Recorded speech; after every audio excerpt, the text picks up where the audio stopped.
پاکستان زندہ باد، پاک فوج زندہ باد، ہمیشہ زندہ باد۔ ہمارے شہداء ہمارے ماتھے کا جھومر، ہمارا فخر۔ شہید کی جو موت ہے وہ قوم کی حیات ہے۔ بھارت کے بزدلانہ حملے میں شہداء کو پوری پاکستانی قوم خراج تحسین پیش کرتی ہے۔ وفاقی وزیر میری ٹائم افیئرز جنید انور چودھری، صوبائی وزیر سوشل ویلفیئر اینڈ بیت المال سہیل شوکت بٹ کی LOC پر شہید پاک فوج کے جوان نائک عبدالرحمان کی رہائش گاہ 540 گاہ بے آمد۔ جنید انور چودھری سہیل شوکت بٹ کی چک 225 گاہ بے سمندری میں مرید کے حملے میں شہید شہری خالد محمود کے گھر بھی گئے۔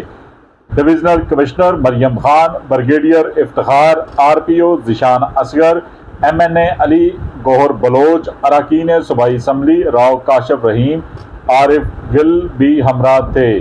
Deputy commissioner captain retired Nadeem Nasir, CPO Sahibzada Bilal Umar بھی اس موقع پر موجود تھے۔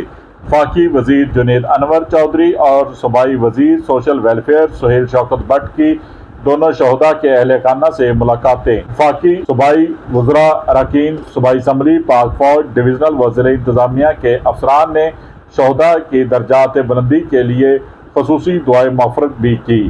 اہل خانہ سے ملاقاتوں میں وفاقی و صوبائی حکومت کی طرف سے شہداء کے بچوں کی کفالت کا اعلان بھی کیا گیا۔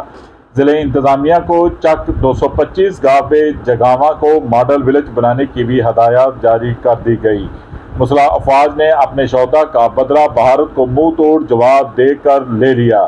شہداء کے بچوں کو کسی صورت تنہا نہیں چھوڑیں گے۔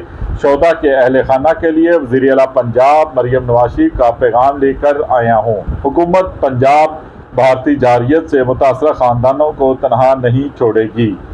دیکھتے رہیے GS نیوز۔ اس ویڈیو کو لائک کریں، ہمارے چینل کو سبسکرائب کر بیل آئیکن ضرور پریس کریں